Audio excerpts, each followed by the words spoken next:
Eto, oh, yung mga sali-salita nila doon sa kanilang mga rally-rally. Oh, yung mga special participation po o yung mga special guest. Parinig at pinaparamdam Ayan! Ano po? Oh, eto yung nagsabi, nag-post na naloko daw ni Kiko Barsaga. Ito pong si John Vic Remulla kasi si John Vic pumunta daw ho doon sa mismong Forbes Park. Ayun, pumunta naman din si Kiko Barsaga doon Yun nga lang, inantay. Attorney Trixie, inantay ni Kiko Barsaga na umalis si John Vic Remulla bago pumunta doon si Barsaga. Bakit? Natakot Kaya nga ho paudlot-udlot yan, di ba? Nung una, umaga pa lang, nando na si Barsaga. Umupo doon sa plastic chair. Nakaupo, gumit na, nagpa-picture. Walang tao. Putik na yan Mukhang na-scam ako ng mga DDS Sige, balik na lang ako ng hapon. Nung pagbalik, yan, wala. Nung nalaman nila, pupunta si John Vic Remulla, ayun na, sa iba na lang tayo kasi nandito si John Vic. Nung alas 10 nung alas 9 sige, pupunta kami, alas 10. Akala nila, si John Vic aalis na ng alas 10. Hindi pa din. Inusog na naman, alas 11 na lang.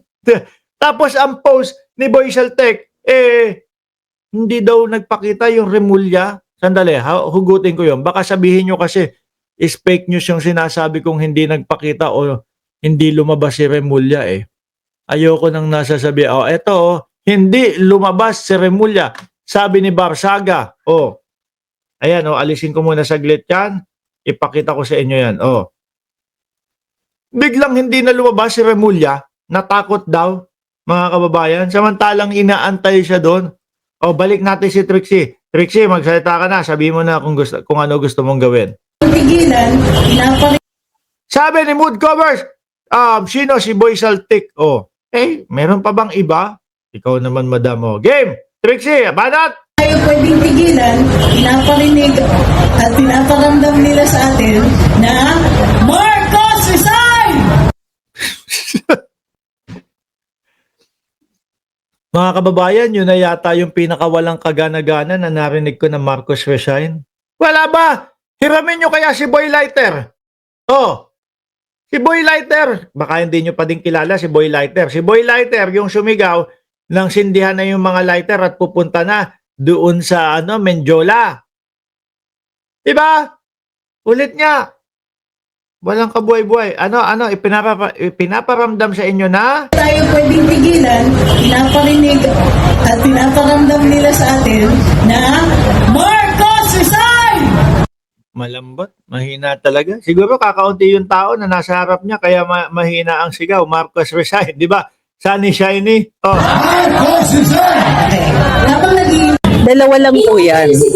Ang Pangulo bilang leader ng administrasyon at ng kanyang gobyerno ay may command responsibility. Sige. Hindi man ito criminal liability, pero he is responsible for the works of Naalala mo ba, Trixie? Ang Pangulo ang nagsiwalat nung 15 top contractor sa Pilipinas at diyan na nagsimula. At ang Pangulo ang nagpasimula nung mga investigasyon. Naalala mo, Trixie? Hindi pa ba kayo masaya noon? At mukhang gusto nyo pa ding pagmukain na kamukha ni Zoraida yan. Uy, gagi! Uy, hindi ko ibig sabihin yun. No, ikaw, Sunny Shiny. Boses pa lang, Zoraida. Hindi ko gusto sabihin yun, Attorney Trixie, ayan, si Sunny Shiny ang may sabi, Ang gusto ko sabihin dito is, si Pangulong Bongbong Marcos, yung mga nangunguna, Annalyn Bando, gusto mong ma-shoutout, kunyari ka pa, ha? Diba, si Pangulong Bongbong Marcos ang nangunguna diyan sa pagsugpo ng korupsyon. Anong pinagsasasabi nyo dyan? office people. Number 1 yan. Number 2, tumataginting naman ang katahimikan sa 3 taon na nangyayari ang Tragis na yun ng tahimik ng Pangulo. Eto ho, yung 15 na top contractor na hindi naman po lahat sinasabi, mga kababayan, na meron na merong korupsyon na ginawa o may mga ghost project o mga may substandard. Hindi naman ho ganun yung sinabi. Pero diyan po nagsimula hanggang sa lumabas na yung mga diskaya, nagkaturoan na po ng mga congressman, nagkaturoan na ho ng mga senador. Lumabas na din yung mga district engineer, etc. Tahimik pa ba yun? Anak ng tokwa naman. Baka madami, makapal na yung tutulin ninyo sa tenga. Kaya tahimik ang naririnig ninyo. Wala kayong naririnig, kundi tambak ng tutuli yung mga tenga ninyo. Walian na ito. Ngunit ngayon lang nagsalita ang Pangulo. Natural. So gusto nyo, pagkaupo, okay na. Nalaman ko na agad. Si Duterte nga alam, di ba? Pero ano, inimbestigahan niya ba? Meron bang naimbestigahan kay Duterte? Di ba wala? 6 na taon yun. O eto, partida, 3 taon na nanunungkulan. Nagsalita na ang Pangulo. Nakita na, nalaman na. Ano yun? Instant pag-upo. Alam ko na ang korupsyon ngayon. Di ba sabi nga ng dating Pangulong Duterte dati, yung laban kontra droga naman niya, alam niya sa umpisa. Tapos after 6 months, walang nangyari. Piso-piso yung mga nahuli. Extend daw, extend. Another 1 year pa. Another 6 na buwan pa kasi hindi namin alam ganito kalawak pala. Natapos ba? Nasugpo ba? Wala naman din. Oh. Pangatlo, sunod, gumawa siya ng isang katawan, isang body or ICI? commission para mag-imbestiga. Ngunit number 1, katakataka yung tagal. Apurado pala itong mga to. Gusto pala nito agad-agaran mga kababayan no? Gusto nito style Manila Bullet, Manila Paper yung ginamit ng Pangulo. Eto na Di ba? Rally ng mga tanga at bobo, sabi ni Mark Laksamana. Eto na Manila Bullet Manila Paper nandito na lahat. Gusto niyo ganyan? Hindi. Kaya matagal yan, kinukumpleto ebidensya. Pinag-aaralan, iniimbestigahang maigi. Hindi pwede dito labagin ng karapatang pantao sa panunungkulan ni Pangulong Bongbong Marcos.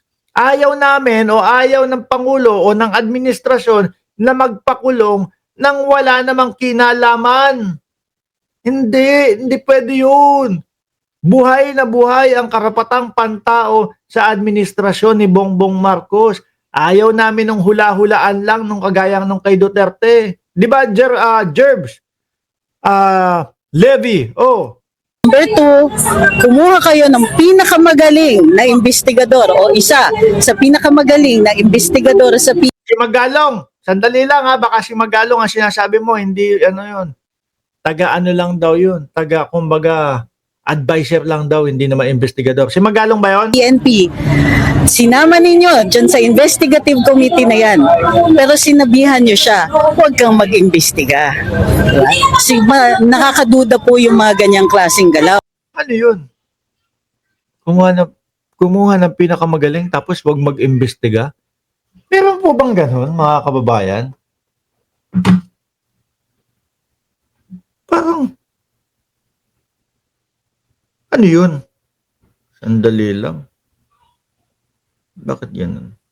Sandali lang. Bakit? May ganun ba talaga? Sunod, mayroon pa, yung kanyang mga malalapit sa kanya ay mga subject ng investigasyon dito. Yung tagal at yung mga pagkakataon na nabibigay sa mga ito para makapagtago, para magtagal yung investigasyon. Gusto apurahan.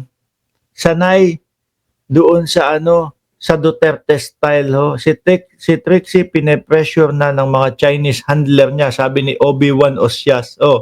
Kay Duterte noon, agad nanlaban Mark Laksamana. Kay Daisy Almenario, masama loob nila kasi mawawala na si Magalong na spy nila.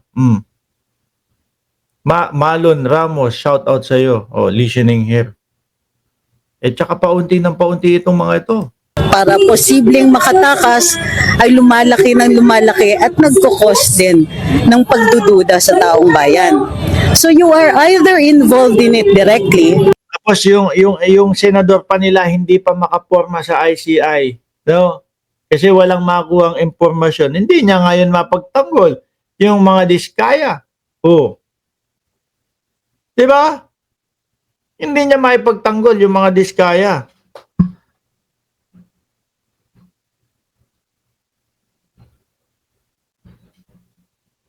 Andali Oh, tuloy.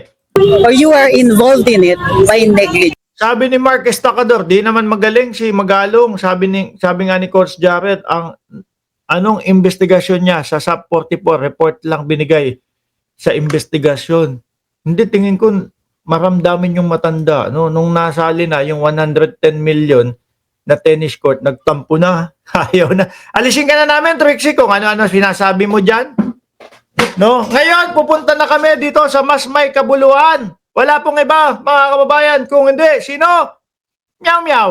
Ano ang masasabi mo sa presidente ng Pilipinas? Meow meow. Nung tinupo na yun. Binigyan ng mikropono nung nag-i-interview si Kiko Barsaga. Pagkakataon niya na iparinig sa mamamayang Pilipino at kay Bongbong Marcos kung para saan yung yung kanyang ginagawang pagrarally-rally doon sa labas ng sa labas po nung Forbes Park. Meow meow ang sagot.